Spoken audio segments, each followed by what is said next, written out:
Amigos, bienvenidos. Comenzamos un nuevo en portada aquí en la pantalla de Más Televisión y hoy tenemos el gusto de recibir a Luciana Corvo. Luciana es nurse y escritora, es una mujer que estudió periodismo, pero que se animó a una aventura de esas que generalmente la mayoría no nos animamos, y llegó de esta manera a escribir este libro que tengo aquí, que es De Corazón al Mundo, Memorias de una voluntaria en Calcuta, India. Luciana Corvo, que nos ha presentado el libro. Luciana, bienvenida, un gusto que estés con nosotros. Muchas gracias por la invitación. ¿Quién es Luciana Corvo? Luciana Corvo es una carolina de 40 años, mamá de María Paz, que nos acompaña. Bueno, licenciada en enfermería. En su momento viví 15 años en Montevideo cuando me fui a estudiar, también hice periodismo. Y bueno, hija de una familia especial para mí, ¿no? Que se crió un poco con las historias y anécdotas de Madre Teresa y viendo una abuela que se dedicaba mucho a lo social. Y bueno, y a partir de ahí nació la Luciana Corvo, que se animó a viajar. Que se animó a viajar. ¿Vos, por qué elegís la enfermería? ¿Por qué estudias esto? ¿Te gustaba? ¿Lo hiciste como algo de elección en el momento? Siempre me gustó el servicio como a la sociedad, a la comunidad, a las personas. Y en su momento, cuando me fui a estudiar a Montevideo, estaba entre medicina o la licenciatura. Y tenía como esa urgencia de salir a conocer el mundo. Entonces dije, ay, son muchos años. Imagínate, tengo 40, eran como 8 años de carrera. ¿Sí? Y dije, no, voy a probar con la licenciatura. Y bueno, arranqué la licenciatura. En el medio después me independicé en Montevideo, me puse a trabajar y ya me quedé más tiempo. Entonces, mientras hacía la carrera para la licenciatura, que te dan un título intermedio de enfermería, me puse a trabajar. Y además me puse a estudiar periodismo. Entonces nada, ahí también vi lo que era la comunicación, me gusta mucho, o me gustaba en ese momento, y bueno, cuando organizo el viaje, que sabía que quería hacer voluntariado porque era lo que más me tiraba, dije, bueno, voy a documentar también lo que vivo. Entonces me fui con una cámara, sacaba muchas fotos, bueno, y entonces hacía voluntariado como enfermera, y al mismo tiempo como que vivenciaba un poco lo que era la vida en India, ¿no? Calcuta. Hoy me contaste fuera de micrófono, digo, esto, vos tenés familiarmente se inculcó esto del voluntariado, hablaban mucho, me decías en las comidas, de lo que era la obra de la Madre Teresa. Claro, no es que se inculcó el voluntariado en sí, sino que mi abuela era capellana en la ciudad de San Carlos. De hecho, hasta el día de hoy está la capilla de pie y la calle tiene el nombre de mi abuela. Entonces era una persona muy querida en San Carlos y siempre estaban golpeando la puerta para pedirle algo, o para pedirle ayuda, o siempre era referente para lo que era el servicio social. Y a su vez tenía 2 hermanas que eran monjas. Y a veces nos visitaban, porque muchas veces, viste que lo que es, a los religiosos les toca viajar muchas partes a otros lugares del mundo, muchas veces. Y cuando nos visitaban siempre salía el ejemplo de lo que era Madre Teresa, ¿no? Cómo había elegido instalarse en India, en Calcuta, vivir. Hay un video de mi abuela donde dice, Madre Teresa vivía con los pobres de los más pobres, como entregada al servicio, ¿no? A otras personas. Y bueno, y nada, me crié escuchando eso, me gustaba mucho lo que era la salud y atender a las personas con otras necesidades o con una situación vulnerable de vida. Y creo que como que todo hizo una conjunción perfecta para que terminara, bueno. ¿Y cómo pasás de estar ahí en Montevideo trabajando a estar en Calcuta?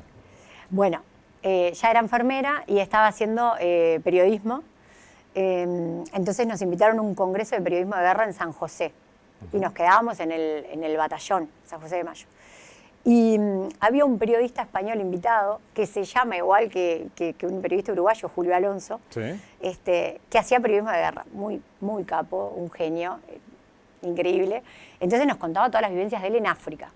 Entonces, bueno, un poco impulsada por lo que era la salud y el servicio, yo quería aventurarme a algunos de esos lugares. Y él fue uno de los que me recomendó, estaba entre India y África, y como lo iba a hacer sola, me recomendó que fuera a India primero. Me dice, si lo vas a hacer sola, primero probá con India. Y bueno, era un inicio para todo, ¿no? Nunca pensé que me iba a enamorar del lugar y que iba a ser siempre India, ¿no? Mi idea era, bueno, voy a ir a distintas partes del mundo. Pero bueno, ¿A quién se lo contaste primero cuando tomaste la decisión? Que me imagino que no fue una decisión fácil de tomar. Yo era, viste que cuando uno se convierte en padre como que cambia un poco, pero yo era muy, muy lanzada. A mí el miedo siempre ha sido un motor para hacer las cosas. Es como, ¿te da miedo? Lo tenés que hacer. Hazlo. Exacto. Entonces, nada, era como, recién tomé conciencia, que de hecho en el libro lo cuento, cuando llegué y salí del aeropuerto en India, en la parte donde yo llamaba a mi madre y era tipo, ¿qué estoy haciendo acá? Estoy loca, no podía creer lo que había hecho. Pero no, tomé conciencia en ese momento. Antes, nada, si te da miedo, hacelo. ¿Y tu familia qué te dijo ahí cuando...?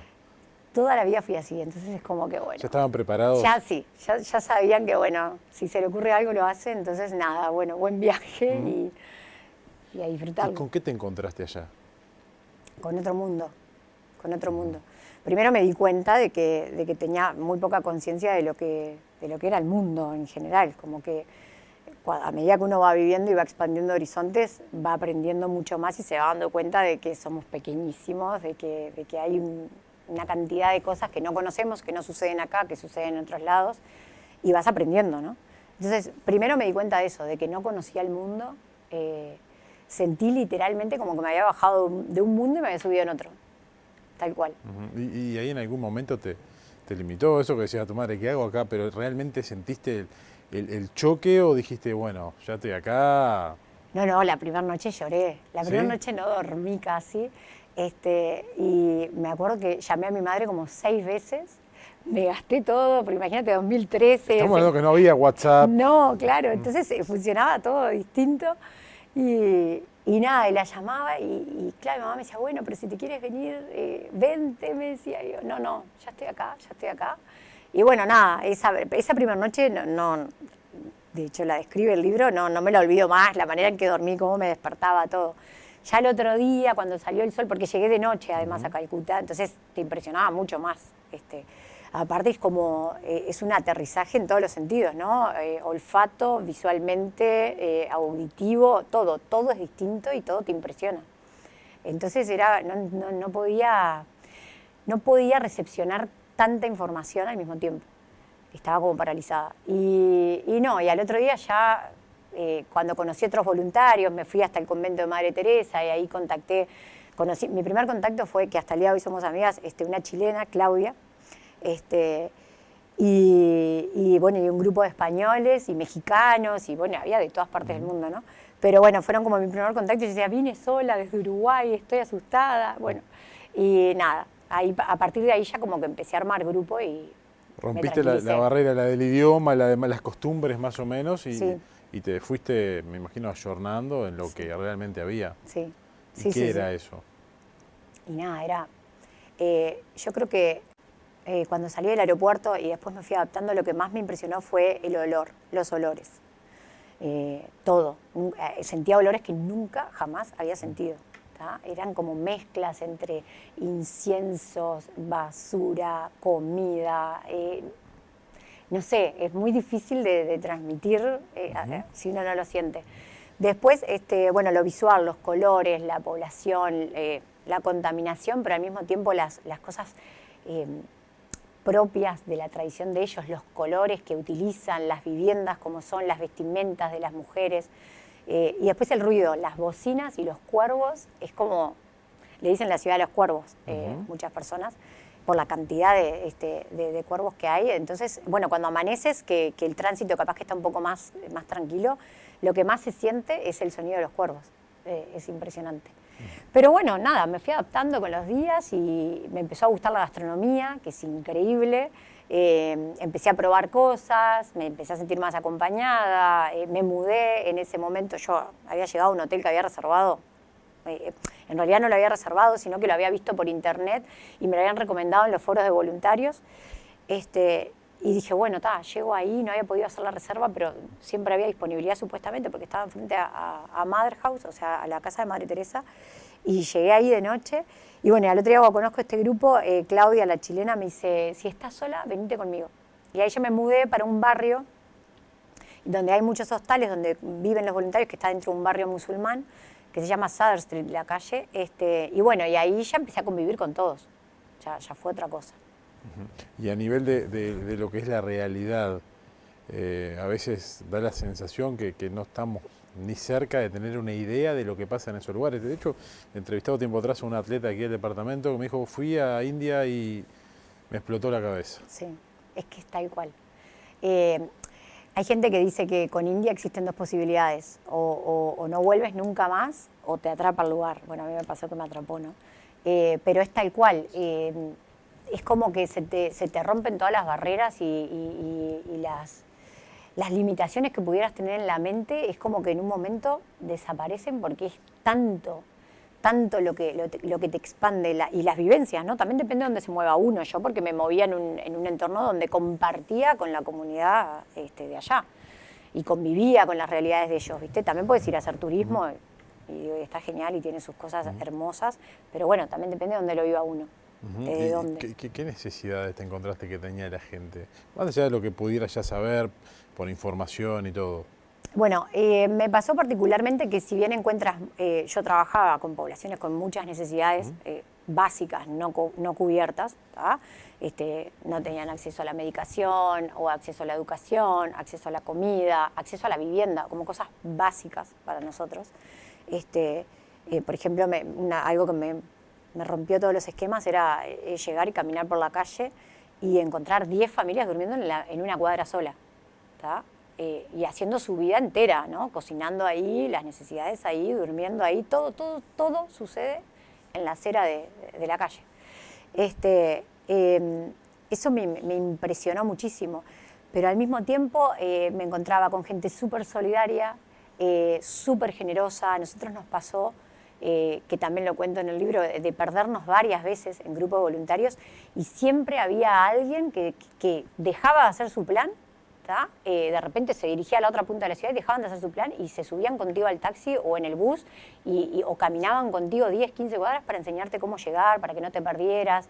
Es increíble la alegría que manejan, cómo festejan todo, cómo le ponen energía a todo lo que hacen. Te sorprende. Te sorprende mucho. Me dijiste que la noche que llegaste lloraste. ¿Te pasó después? ¿Lloraste alguna vez más cuando estabas allá? Cuando me tuve que volver. ¿Sí? Sí, porque... ¿Sentías que dejabas algo ahí?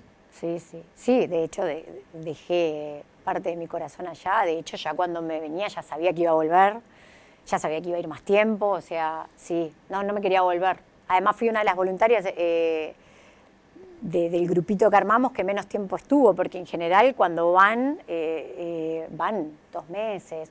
Tenés gente que anda recorriendo India y pasa una semanita y sigue, pero de este grupo de amigos que yo había hecho, todos estaban haciendo voluntariado prolongado.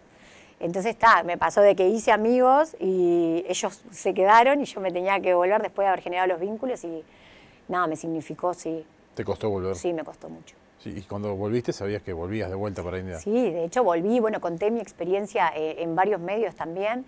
Y me acuerdo que llegué, yo trabajaba en una embajada y llegué y dije, miren que el año que viene me voy y necesito licencia sin goce de sueldo, porque un mes no me da. Porque claro, la licencia era un mes, entonces bueno. Y entonces al año siguiente me fui 2 meses. Pero ya empecé a hacer una campaña, junté ropa y una cantidad de cosas, por eso también salió en algunos medios, y viajamos 4 uruguayas en 2014. Y bueno, ya después en el 2017 me fui 5 meses y pico. Y hoy me imagino que tenés el libro, que es una parte de vos por todo lo que cuesta, pero con todo el esfuerzo que haces, me imagino que debes de sentir un orgullo enorme, ¿no? No sé si un orgullo, a mí me hace feliz. A mí me hizo muy feliz vivir eso. Digo, no sé si un orgullo porque creo que el orgullo depende de donde uno esté posicionado en la vida, ¿no? Hay cosas que dependiendo de cómo es cada uno y de cuáles son los criterios de vida de cada uno, le generan orgullo y a otros no. Entonces no sé si es orgullo. A mí me hace muy feliz.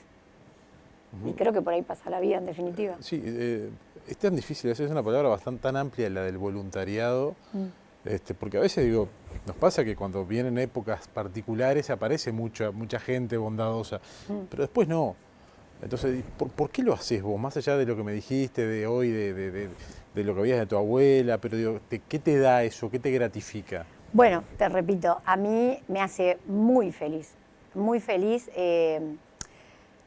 Me sigue pasando hoy con mi profesión, ejerciendo mi profesión. Cuando yo siento que pude ayudar a alguien en algo o que pude mejorar una realidad de alguna manera o contribuir de alguna manera, curar un paciente, acompañar un paciente, escuchar un paciente, a mí eso me da muchísima felicidad. A mí trabajar en India. De hecho, en los siguientes viajes yo fui conectando con otras ONG. Trabajé con una ONG irlandesa, con una ONG italiana, y cada vez trabajaba más. Entonces, a veces, en el último viaje era una voluntaria que tenía 3 turnos de trabajo. Y era como, no sé si es la adrenalina también, pero era como eso de, me sentía plena. Me sentía plena. Estaba todo el día dedicando mi tiempo a poder contribuir en algo. Y bueno, mi felicidad pasaba por ese lado. Pasa por ese lado cuando puedo. Te voy a invitar a hacer una pausa breve, sí. Vamos a volver enseguida. Después quiero que me cuentes, entre otras cosas, qué significa la imagen de la Madre Teresa de Calcuta, pero en India, porque aquí tenemos una imagen, pero creo que allá es mucho más fuerte, además de que vamos a hablar obviamente del libro y de algunas cosas que seguramente recordarás de ese viaje. Bien. Amigos, ya venimos.